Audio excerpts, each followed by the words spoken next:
Guys welcome to my vlog channel. आज म हजुरहरूलाई यो भित्री इन्टरनल पार्टमा डेकोरेसनको लागि राखिएको सोफा सेटहरूको बारेमा देखाउँदैछु। यो देखाउन गइरहेको छु। यो देख्नुभएको छ, यो सोफा सेट यसरी डेकोरेट गरिएको छ।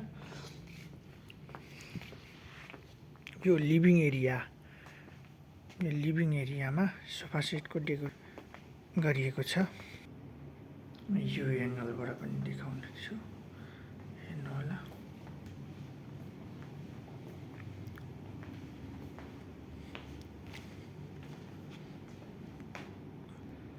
यो अलमारा है, यसको माथिपट्टि लाइट कस्तो राम्रो डिजाइनले सजाएर राखिएको छ, यति राम्रो डेकोरेटेड। र म यो एङ्गलबाट देखाउँदैछु, ल हेर्नु, यति राम्रो डिजाइनिङ छ।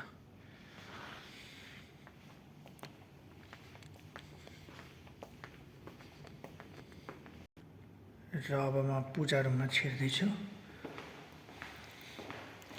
पूजा रुम बनाउँदाखेरि यसरी बनाइएको छ।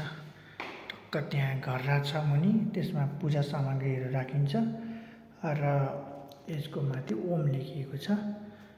हामीले चाहिँ यसरी पूजा गरिन्छ। यहाँ यो पूजा कोठा, यसरी पूजा गर्न सकिन्छ। राम्रो छ नि गाइजहरू, कस्तो लागिरहेको छ। अब म पूजा रुममा किचन रुममा आउँदैछु। किचन रुमको डिजाइन देख्न सक्नुहुन्छ। सुरुको डिजाइनिङ यसरी डेकोरेट गरिएको छ। ओभन राखिएको छ। यता फ्रिज राखिएको छ। यता पनि फ्रिज छ, देख्न सक्नुहुनेछ। यता फ्रिज छ,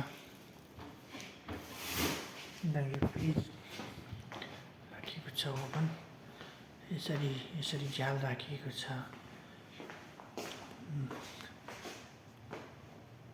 भाँडाहरू राख्ने ठाउँ, सामान राख्ने ठाउँ यसरी डेकोरेट गरिएको छ। भाँडा धुने ठाउँ यति फराकिलो छ, देख्न सक्नुहुन्छ।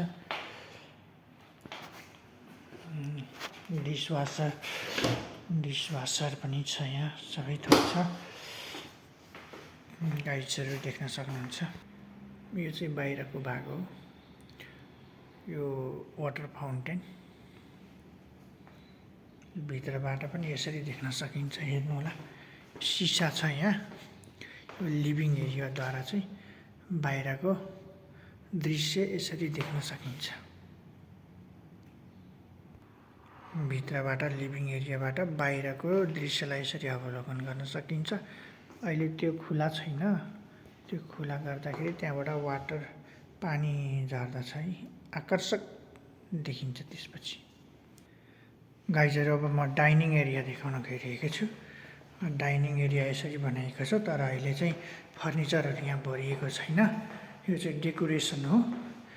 डाइनिङ एरियालाई यसरी डेकोरेसन गराइएको छ, देख्न सक्नुहुनेछ।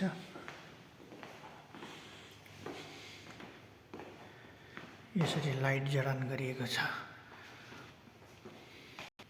र डाइनिङ एरियाबाट बाहिरको दृश्य पनि कौसीबाट देख्न सकिन्छ, देख्न सक्नुहुनेछ बाहिरको दृश्य। र गाइजहरू म अब मास्टर बेडरुममा छिर्दैछु भित्र। मास्टर बेडरुममा सर्वप्रथम मैले मास्टर रुमभित्रको बेड देखाउन गइरहेको छु। बेड देख्न सक्नुहुनेछ।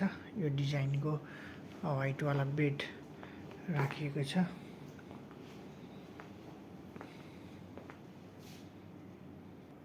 यो चाहिँ मास्टर बेडरुमभित्रको कबोर्ड हो, दराज यसरी राखिएको छ। त्यो बिचमा टिभी पनि राख्न सकिन्छ या मिरर पनि राख्न सकिन्छ। यही मास्टर बेडरुमभित्र रहेको कबोर्ड देख्न सक्नुहुनेछ, दराज यसरी राखिएको छ।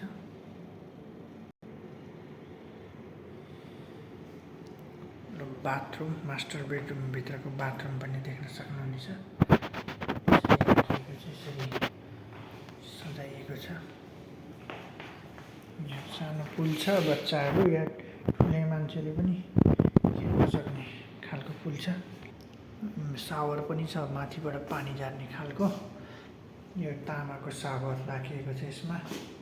यति राम्रो आकर्षित खालको डिजाइनिङ गरिएको छ, आकर्षक खालको डिजाइनिङ देख्न सक्नुहुनेछ। यता चाहिँ कम्बोर्ड छ, भित्र पनि टक्क डिजाइनिङ गरिएको छ। कम्बोर्डको पछाडि यसरी डिजाइनिङ लाइट जडान गरिएको छ, देख्न सक्नुहुनेछ। अब म फ्यामिली लन्च रुमभित्र जाँदैछु। फ्यामिली लन्च रुम देख्नुहुनेछ।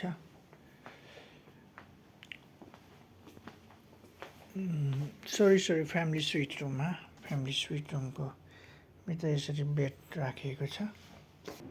यहाँको डिजाइनिङ पनि आकर्षित खालको डिजाइन छ, यहाँ आकर्षक खालको डिजाइन। माथि फ्यान राखिएको छ, फ्यान देख्नुहुनेछ। सिलिङ डिजाइनिङ पनि देख्न सक्नुहुन्छ।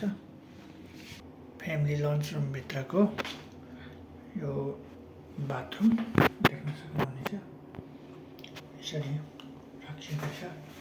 टोयलेट पनि उता छ, कम्बोर्ड।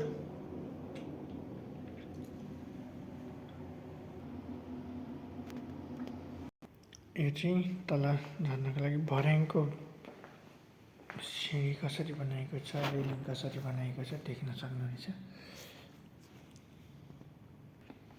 लौ त गाइज, आजलाई यति नै। फेरि पनि यस्तै खालको भिडियो लिएर आउनेछु। कस्तो लाग्यो? राम्रो लागेमा लाइक, कमेन्ट, सेयर गरिदिनु होला। नराम्रो लागेमा पनि सही कमेन्ट, प्रतिक्रिया दिनुहुनको लागि विनम्र आग्रह गर्दै म ओझेल पर्न चाहन्छु। हस्त, नमस्कार।